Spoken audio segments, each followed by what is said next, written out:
अब हम लोग बात करने जा रहे हैं एक्सट्रैक्शन ऑफ मेटल्स के बारे में। How are metals obtained. हमने अब तक मेटल्स और नॉन मेटल्स दोनों का मतलब समझ लिया, लेकिन ये मेटल्स हमारे पास आते कहाँ से हैं या हमें मिलते कहाँ से हैं, ये सवाल हमारे लिए अभी भी मिस्ट्री बना हुआ है। एक बार इस चीज़ के बारे में ज़रा बात करते हैं। If you clearly observe, there are different types of surfaces present on our earth, and on these surfaces you will find out many interesting substances. हमारा जो अर्थ है उसके ऊपर बहुत सारे अलग अलग टाइप के सरफेसेस हैं। अगर आप बहुत दूर से ऊपर से इसे देखेंगे तो आपको दिखाई देगा कि अर्थ का काफ़ी हिस्सा, काफ़ी पोर्शन वाटर से ढका हुआ है, वेरएस काफ़ी हिस्सा लैंड से बना हुआ है। और जो लैंड है वो भी एक जैसी नहीं है, वो अलग अलग तरीके की लैंड है। तो ये सारे अलग अलग टाइप के सरफेसेस पे हमें बहुत अलग और इंटरेस्टिंग तरीके के सब्सटेंसेस मिलते हैं, जिन्हें हम मिनरल्स बोलते हैं। Are minerals anything that occurs naturally on and around the surface of earth is known as mineral। जो हमारे अर्थ के सरफेस के ऊपर या उसके आसपास में पाया जाता है या नेचुरली अकर करता है, that is mineral.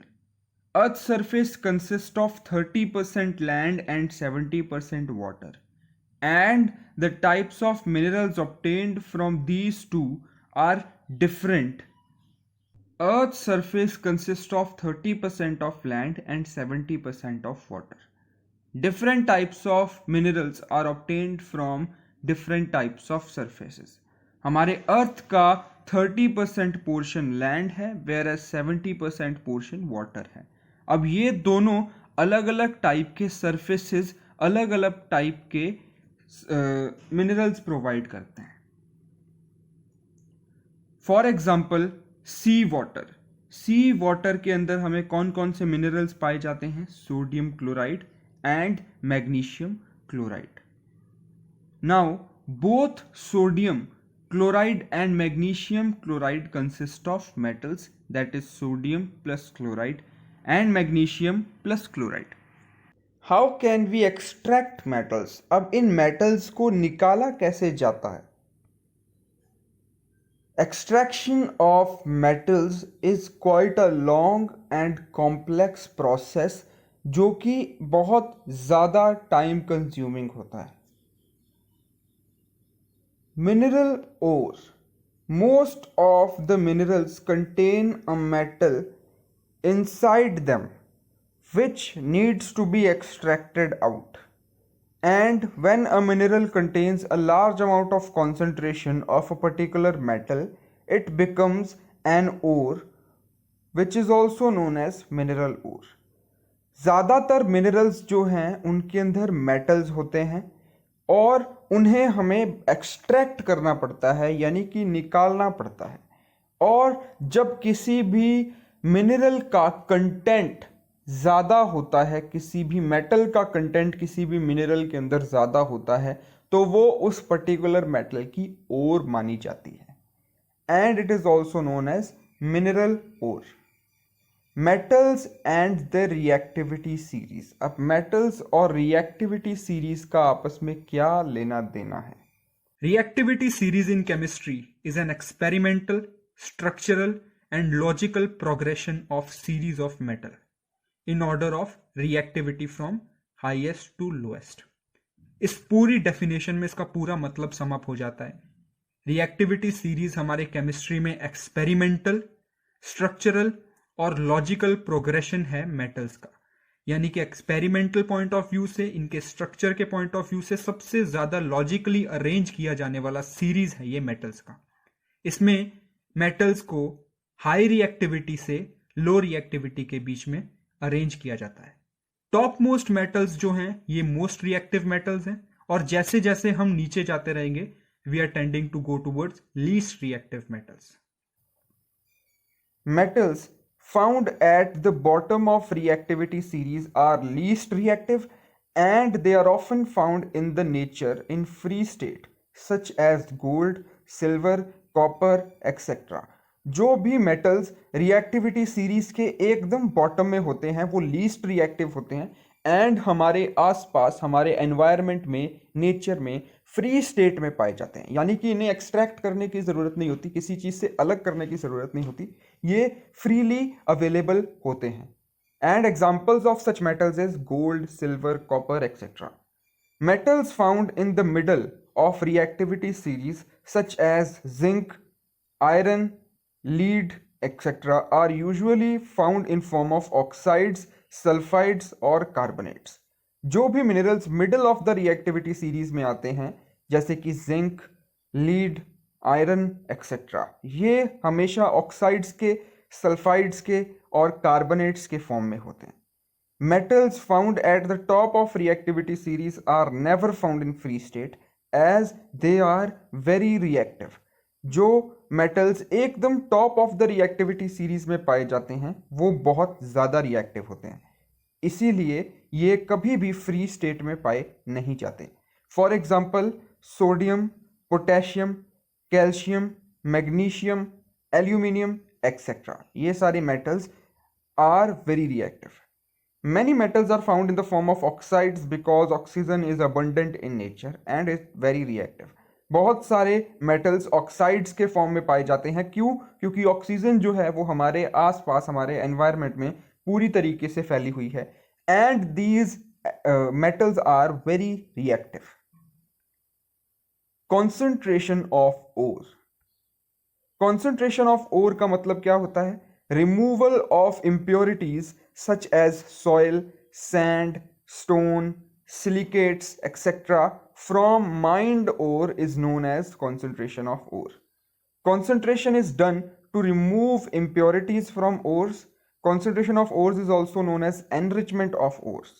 Concentration of ore क्या है? जब भी हम किसी भी मिनरल ओर में से उसके अंदर की impurities को निकालते हैं. Impurities such as soil, sand, stone, silicates, etc. ये सारे concentration of ore है and concentration is done to remove impurities from ores. ये concentration impurities को हटाने के लिए किया जाता है. Concentration of ore is also known as enrichment of ores. इसे enrichment of ores भी बोला जाता है. Now, the process of concentration depends upon physical and chemical properties of ores. ore की physical and chemical property पे depend करता है हमारा ये concentration का process. इसके अंदर gravity separation, electromagnetic separation and flotation process etc. सब involved होता है. Gangue. Ores that are mined out from earth contain contaminants with large amount of impurities including soil and sand etc. These are known as gangue, which must be removed from the ore before extraction of metal. Extraction of metal हो जाने से पहले इन impurities को या इन contaminated चीज़ों को उस metal से उस mineral से अलग करना बहुत ज़्यादा ज़रूरी होता है.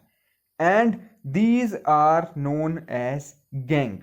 The process involved in removing gangue from ore are based on alternatives between physical and chemical properties of gangue and the ore.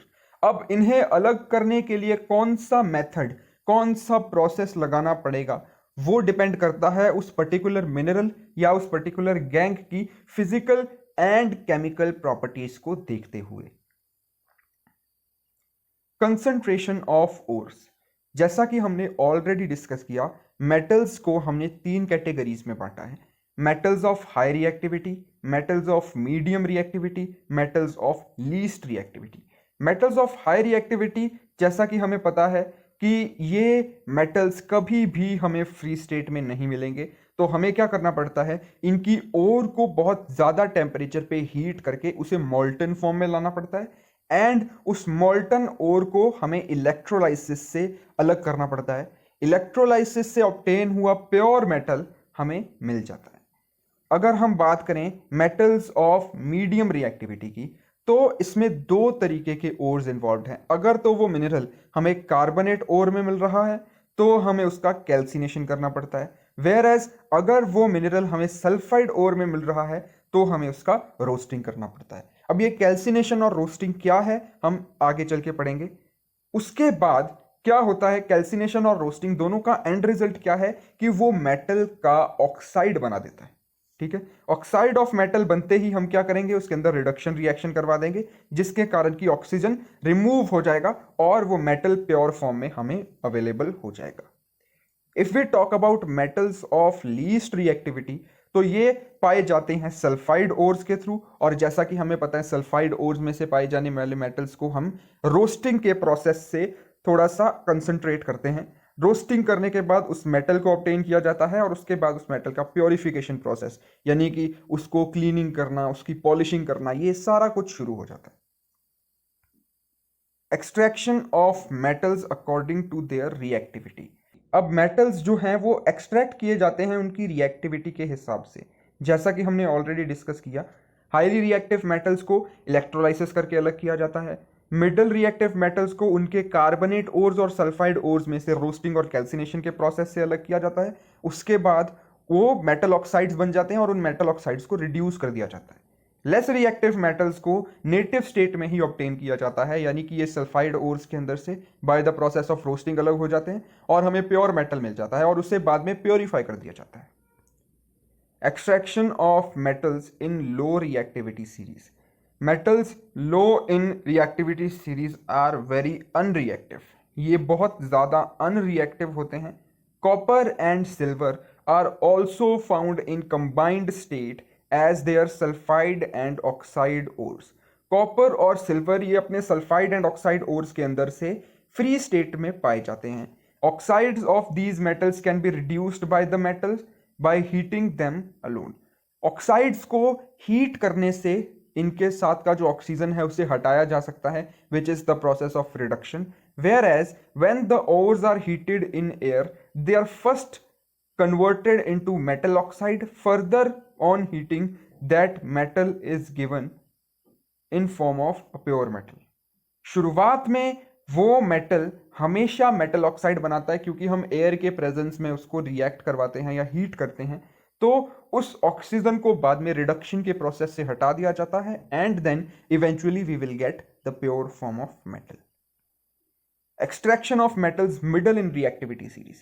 Metals in the middle of reactivity series such as iron, lead, copper, etc. are moderately reactive. ये बहुत ज़्यादा reactive नहीं होते, हाँ but moderately reactive होते हैं.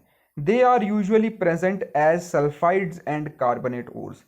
Metal sulfides and carbonates are concentrated into metal oxides. As they are now easier to obtain in form of pure metal, the oxygen is reduced.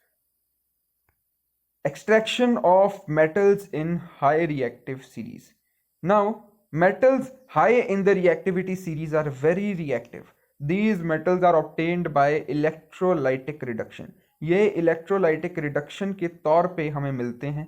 For example, sodium, magnesium, calcium are obtained by electrolysis of molten chlorides. ये chlorides को इतना heat कर देने पे कि वो molten form में आ जाएं, उसको उसके बाद में इलेक्ट्रोलाइसिस के थ्रू अलग किया जाता है एंड इस प्रोसेस से हमें मैग्नीशियम, सोडियम, कैल्शियम जैसे मेटल्स ऑब्टेन होते हैं। Conversion of metal ores into oxides. Metal ores को ऑक्साइड्स कैसे बनाया जा सकता है? It is easy to obtain metals from their oxides, so ores found in the form of sulfide and carbonate are first converted into oxides by the processes known as roasting and calcination. Metals को oxide बनाने के लिए हमें सबसे पहले ये देखना पड़ता है कि वो पर्टिकुलर मिनरल कौन से ओर से निकला है। दो तरीके के ओर से निकल सकते हैं ऐसे मिनरल्स, सल्फाइड ओर से एंड कार्बोनेट ओर से। सल्फाइड ओर और कार्बोनेट ओर वाले मिनरल्स को सबसे पहले तो ऑक्साइड किया जाता है ताकि वो मेटल ऑक्साइड बन जाए। इस प्रोसेस को कैल्सिनेशन एंड रोस्टिंग कहा जाता है। और ये ऑक्साइड्स क्या होते हैं, ये सबसे पहले जैसे ही हमें मिल जाते हैं हम इनको कन्वर्ट कर देते हैं, इनको रिड्यूस कर देते हैं ताकि प्योर फॉर्म ऑफ मैटर हमें मिल जाए। Roasting, heating of sulphide ores in the presence of excess air to convert them into oxides are known as roasting. Roasting क्या है? सल्फाइड ओर को हीट करना ताकि मेटल ऑक्साइड मिल जाए, उस प्रोसेस को रोस्टिंग बोला जाता है। अगर हम बात करें कैल्सिनेशन की, तो heating of carbonate ores in the limited supply of air to convert them into oxides is known as calcination. Carbonate ores को जब हम हीट करते हैं लिमिटेड सप्लाई ऑफ एयर के अंदर, ताकि वो ऑक्साइड्स के फॉर्म में कन्वर्ट हो जाए, that process is known as calcination. Example के तौर पे अगर हम देखें, जिंक कार्बोनेट को अगर हम हीट करेंगे तो जिंक ऑक्साइड बनेगा और कार्बन डाइऑक्साइड जो है वो इवेपोरेट हो जाएगा। जैसा कि हम अब ऑलरेडी समझ चुके हैं, रोस्टिंग और कैल्सिनेशन के एंड रिजल्ट के तौर पे हमें मेटल ऑक्साइड मिल जाएगा और उस मेटल ऑक्साइड को आगे हम रिडक्शन करवाएंगे। तो रिडक्शन का मतलब क्या होता है? Reduction is basically heating of oxides of metals to turn them into metal is known as reduction. जैसे ही हम ऑक्साइड्स ऑफ मेटल को हीट करते हैं तो हमें एक मेटल मिल जाता है, प्योर फॉर्म ऑफ मेटल मिल जाता है, that process is known as reduction. For example, जैसे फेरस ऑक्साइड है हमारे पास, उसे जब हम रिड्यूस करवाएंगे तो हमें रिडक्शन प्रोसेस के एंड में प्योर फॉर्म ऑफ आयरन मिल जाएगा, वेयर एज ऑक्सीडेशन जो है ये हो जाएगा हमारे कार्बन का। तो बेसिकली कार्बन के साथ ऑक्सीजन उड़ के कार्बन डाइऑक्साइड बन जाएगा और हमें प्योर फॉर्म ऑफ आयरन जो है ये ऑब्टेन हो जाएगा। Refining of metals. Metals produced by various reduction processes described above are not very pure. They still contain some impurities which must be removed to obtain pure metals. ये metals जो हैं ये reduction के process के बाद भी पूरी तरीके से प्योर नहीं होते। They still may have some impurities जिन्हें हमें रिमूव करके इन्हें प्योर मेटल्स बनाना पड़ता है। The most widely used method of refining impure metals is electrolytic refining.